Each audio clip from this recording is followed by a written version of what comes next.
नमस्कार साथियों, मैं शायर अली और आप देख रहे हैं एसआर पत्रिका न्यूज। मध्य प्रदेश के दतिया ज़िले से एक खबर निकल के आ रही है। खबर है दतिया ज़िले की जनपद पंचायत सेवड़ा की ग्राम सेंगवा की, जहां पर कुछ समय पहले एक भोज का आयोजन किया गया था। अब उस भोज के भोजन को ग्रामीण जो थे लोगों ने स्टोर करके रख लिया था। जैसे ही उस भोजन को खाया तो 2-3 दिन के बाद लोगों में फूड पॉइजनिंग और डिहाइड्रेशन की शिकायत होना शुरू हो गई।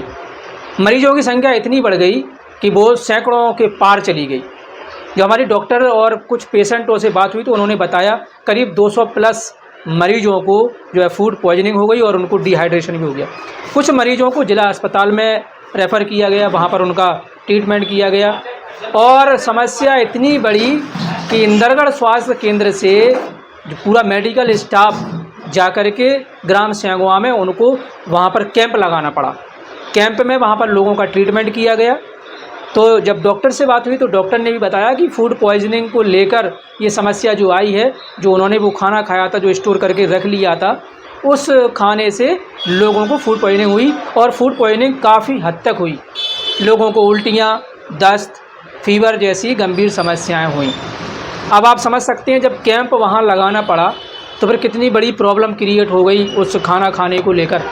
अब यहाँ पर हम धन्यवाद और उनकी सराहना करना चाहेंगे मेडिकल टीम का कि इंदरगढ़ स्वास्थ्य केंद्र में जो पदस्थ हैं डॉक्टर विपिन द्विवेदी, वो अपनी टीम के साथ CMHO और BMO के निर्देशन में ग्राम सेंगवा में पहुँचे और वहाँ पर उन्होंने एक मेडिकल कैंप लगाया, लोगों को ट्रीट किया और जो लोग ज़्यादा प्रॉब्लम उनको हो रही थी उन लोगों को अस्पताल भिजवाया। हम आपको बता दें समस्या इतनी बड़ी थी कि दतिया, इंदरगढ़, सेवड़ा और कई प्राइवेट अस्पताल जैसे बहुआपुरा, थरेड़, सैंतरी, यहाँ पर भी लोगों ने ट्रीटमेंट लिए। अब मैं आपको पूरी कहानी बता रहा हूँ। कहानी है क्या? दरअसल में लोग भोज का आयोजन करते हैं, उसमें खाना तो होता ही है, ब्याह शादी होती है उसमें भी खाना होता है, लेकिन जो खाने में जो खाद्य पदार्थ यूज होते हैं, बड़ी बड़ी कंपनियां उसमें अपना टैग लगा के उसको बेच रही हैं। वो कंपनियां बेच रही हैं अपने मुनाफे के लिए और इतने हद तक मिलावट की जा रही है कि एक मोटी रकम कमाई जा सके। लोगों के स्वास्थ्य की उन्हें कोई चिंता नहीं है। लोगों को क्या समस्या आ रही है? लोगों की किडनी ख़राब हो रही हैं, लोगों के लीवर ख़राब हो रहे हैं, लोगों को कई गंभीर बीमारियां हो रही हैं। इसकी कोई फिक्र नहीं है कंपनियों को, चाहे वो फ्लोर कंपनी हो, चाहे वो राइस कंपनी हो, चाहे वो ऑयल कंपनी हो या अन्य जो खाद्य पदार्थ की कंपनियां हैं वो हों। बड़े बड़े जो स्टोर हैं मार्केटों में वहाँ पर फ्रेंचाइजी लेके रख लेते हैं और बड़ी बड़ी कंपनियों के टैग लगे हुए मटेरियल्स को बेचा जाता है। और वहीं अगर हम बात करें फूड विभाग की, तो फूड विभाग जब मार्केट में आता है तो सैंपल भर के ले जाता है, लेकिन उस सैंपल का बाद में होता क्या है इसका किसी को कोई पता नहीं रहता है। बस फूड विभाग के पास मोटी रकम पहुंच जाती है और इनको, चाहे वो अधिकारी हो या कंपनी हो, उनको मोटी रकम से मतलब है। लोगों की हेल्थ है, उनके स्वास्थ्य से उनकी कोई चिंता नहीं है, ना उनकी कोई परवाह है। अब मैं आपको बता रहा हूँ कि लोगों की ज़िंदगी के साथ कितना बड़ा खिलवाड़ किया जा रहा है। वैसे भी कहावत है कि पहला सुख निरोगी काया। अगर हमारी काया निरोगी होगी वो हमारा सबसे बड़ा सुख है। जब काया ही हमारी सुखी नहीं होगी तो फिर उस पैसे का हम क्या करेंगे?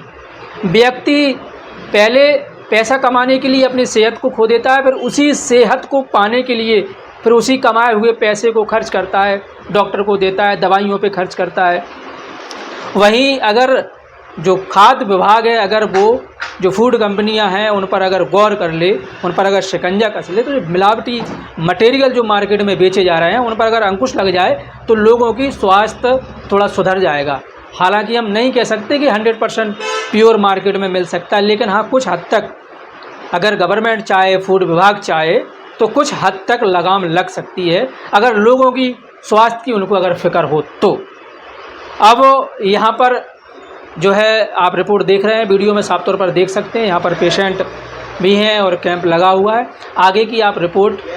एक्चुअली सेंगवा में एक पर्टिकुलर मोहल्ला है, केवट मोहल्ला, तो वहाँ पे बड़ी संख्या में लोग बीमार पड़े जिनको कि उल्टी और दस्त की समस्या बनी हुई है और लगातार बनी हुई है, जिनमें से कई लोग कल और परसों दतिया भी गए हैं, 2-4-6 लोग, इनकी संख्या एग्जैक्टली नहीं ज्ञात है। इलाज करवा के भी आए हैं, आराम भी लगा है कुछ लोगों को, लेकिन कुछ लोग फिर से भी बीमार हुए हैं। उनको हम वहीं कैंप लगाने आज गए थे और पूरी टीम के साथ, इसमें फार्मासिस्ट, नर्सिंग ऑफिसर वगैरह थे हमारे साथ में, एम्बुलेंस में सारी दवाइयाँ लेके हम गए थे। सुबह से उसी कैंप में हम लगे हुए थे। लगभग 100 के आसपास मरीजों को हमने दवाइयाँ दी हैं वहाँ पे, और 5 से 6 जिनको थोड़ा सा डिहाइड्रेशन ज़्यादा हो रहा था, उनको हमने ड्रिप भी लगाए हैं वहाँ पे। प्राथमिक रूप से ऐसा सुनने में आ रहा है कि 2-3 दिन पहले वहाँ पे किसी भंडारे या भोज का आयोजन किया गया था, जिसको लोगों ने अपने घरों में स्टोर कर लिया और अगले दिन भी उसका उपयोग करा है, जिसकी वजह से ये फूड पॉइजनिंग की समस्या उनको पैदा हुई है, जिससे कि दस्त और उल्टी की समस्या, पेट दर्द की समस्या लगातार बनी हुई है। कई लोग सीवियर डिहाइड्रेशन के भी शिकार उसमें हो रहे हैं। जैसे कि आपने वहाँ पर कैंप भी लगाया मेडिकल टीम के द्वारा, सर लगभग कितने पेशेंट हैं जिनको ये समस्या हुई है? लगभग 100 पेशेंट तो हमने देखे ही है। हो सकता है कि 2-4 छूट भी गए हों जो नहीं पहुंच पाए होंगे कैंप में, और लगभग 10 से 12 लोग ऑलरेडी पहले बाहर दिखा चुके हैं। कई लोगों ने लोकल लेवल पे भी इलाज लिया हुआ है, जो गांव में चिकित्सक है उनसे भी, सेवड़ा में और इधर क्या बोलते हैं सैंथरी में, थरेट में, इंदरगढ़ में भी कई लोग आए हुए हैं। तो ये आंकड़ा हो सकता है कि 100 से 150 के बीच में कुछ रहा होगा।